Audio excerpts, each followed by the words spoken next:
Assalamualaikum warahmatullahi wabarakatuh. Perkenalkan, nama saya Fahri Maulana Abimanyu dengan NIM 22051204132 dari Prodi Teknik Informatika kelas D 2022. Di sini saya akan menjelaskan komponen penyusun jaringan. Yang pertama, network adalah jaringan dari sistem komunikasi data yang melibatkan sebuah komputer yang dihubungkan dengan jalur transmisi alat komunikasi dan membentuk satu sistem.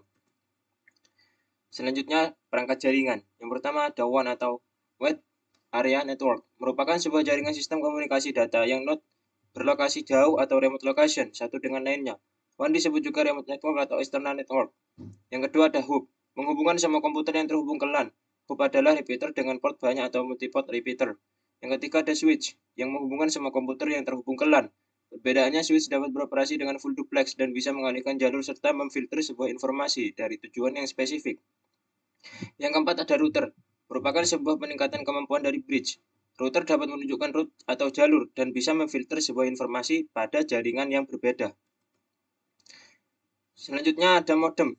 Jaringan komputer semuanya memerlukan modem pada tiap-tiap ujungnya. Modem dirancang pada kecepatan 300, 1200, 2400, 4800 atau 960.000 bit per detik. Selanjutnya ada repeater, yang berfungsi sebagai penerima sinyal lalu meneruskan kembali sinyal yang diterima dengan kekuatan yang sama. Dan yang terakhir ada bridge. Sama halnya dengan repeater atau hub, fungsi dari bridge tetapi lebih cerdas dikarenakan bekerja pada lapisan data link sehingga berkemampuan menggunakan MAC address dalam sebuah proses pengiriman frame ke alamat yang dituju. Selanjutnya ada NOS atau Network Operating System. Adalah operasi sistem yang dikembangkan untuk bertanggung jawab atas network system. NOS yang dikenal dunia saat ini diantaranya ada Network atau iOS, Windows Server, Unix, Linux, dan macOS X Server. Selanjutnya software dan hardware.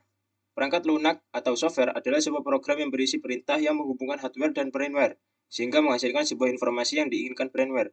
Software dibagi menjadi dua. Yang pertama ada software operation system atau OS, seperti Windows, Linux, DOS, dan lain-lain. Yang kedua ada software application atau program aplikasi, misalnya Microsoft Office, Database Management, program grafis, network software, web design tool, dan lain-lain. Selanjutnya ada perangkat keras atau hardware. Adalah sebuah kumpulan beberapa komponen perangkat keras dalam sebuah komputer yang dapat diraba, dilihat, serta dirasakan. Hardware dikelompokkan menjadi 4, yaitu yang pertama peralatan input atau device input, misalnya keyboard, mouse, dan lain-lain. Yang kedua ada peralatan proses atau device proses, misalnya prosesor, motherboard, dan memori. Yang ketiga ada peralatan output atau device output, misalnya monitor, printer, speaker, dan lain-lain. Dan yang terakhir ada peralatan tambahan atau device peripheral, modem, TV, toner, USB flash, dan lain-lain. Selanjutnya ada brainware. Pengguna atau brainware adalah sebuah perangkat yang digunakan untuk pengoperasian menjalankan software yang terdapat dalam komputer. Contohnya mengetik menggunakan Microsoft Word, memperbaiki komputer, dan lain-lain. Pengguna komputer misalnya programmer, desainer grafis, technical support, dan masih banyak lagi. Jenis kabel yang digunakan sebagai media transmisi data pada sebuah jaringan. Yang pertama, koaksial. Kabel ini sering digunakan sebagai kabel antena TV dan disebut juga sebagai kabel BNC atau Bayonet Naught Connector. Dan kabel ini mampu mengirimkan data dengan kecepatan standar. Keuntungannya menggunakan kabel koaksial adalah murah dan jarak jangkauannya yang cukup jauh. Kekurangannya susah pada saat instalasi dan untuk saat ini kabel koaksial sudah tidak direkomendasikan lagi untuk instalasi jaringan. Yang kedua ada twisted pair. Twisted pair terdiri dari dua jenis. Yang pertama ada shield twisted pair atau STP. Kabel STP memiliki kabel pelindung untuk menghindari derau dan perlindungan terhadap cuaca udara di luar gedung. Keuntungan menggunakan kabel STP adalah lebih tahan terhadap interferensi gelombang elektromagnetik baik dari dalam maupun dari luar. Dan kekurangannya adalah mahal, susah pada instalasi, terutama masalah grounding, dan jarak jangkaunya hanya 100 meter. Yang kedua ada UTP atau U-Shield Twisted Pair. Kabel UTP adalah jenis kabel yang terdiri dari dua kawat tak terbungkus yang berpilin. Keuntungan menggunakan kabel UTP adalah murah dan mudah diinstalasi. Dan kekurangannya adalah rentan terhadap interferensi gelombang elektromagnetik dan jarak jangkaunya hanya 100 meter. Selanjutnya ada optical media. Bahan dasar dari optical media adalah kaca dengan ukuran yang sangat kecil atau skala mikron. Biasanya dikenal dengan nama serat optik dan data yang dilewatkan pada medium ini dalam bentuk cahaya atau laser atau inframerah. Fiber optik disusun menjadi 3 bagian. Yang pertama ada bagian inti atau core, merupakan bagian lintasan yang dilewati cahaya. Yang kedua ada bagian selongsong atau cladding yang berfungsi untuk merefleksikan cahaya yang akan memantul keluar, balik kembali ke dalam bagian inti. Dan yang terakhir ada bagian buffer atau crowding, merupakan pelindung plastik untuk core dan cladding. Transmisi satelit optik dilakukan dengan dua cara. Yang pertama ada multi-mode dan yang kedua ada single mode. Keuntungan fiber optik, yang pertama kemampuannya yang baik dalam mengantarkan data dengan kapasitas yang lebih besar dalam jarak transmisi yang cukup jauh, kecepatan transmisi yang tinggi hingga mencapai ukuran gigabit, serta tingkat kemungkinan hilangnya data yang sangat rendah. Selanjutnya, keamanan fiber optik yang tinggi aman dari pengaruh interferensi sinyal radio motor maupun kabel-kabel yang berada di sekitarnya, membuat fiber optik lebih banyak digunakan dalam infrastruktur perbankan atau perusahaan yang membutuhkan jaringan dengan tingkat keamanan yang tinggi. Dan yang keempat ada optik. Optik aman digunakan dalam lingkungan yang mudah terbakar dan panas. Dalam hal ukuran fiber optik juga jauh lebih kecil dibandingkan dengan kabel tembaga, sehingga lebih menghemat tempat dalam ruangan network data center dimanapun. Dan kekurangan fiber optik, harganya yang cukup mahal jika dibandingkan dengan teknologi kabel tembaga. Cukup besarnya investasi yang diperlukan untuk pengadaan sumber daya manusia yang andal karena tingkat kesulitan implementasi dan deployment fiber optik yang cukup tinggi.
Sekian pemaparan materi dan simulasi simulator kabel UTP.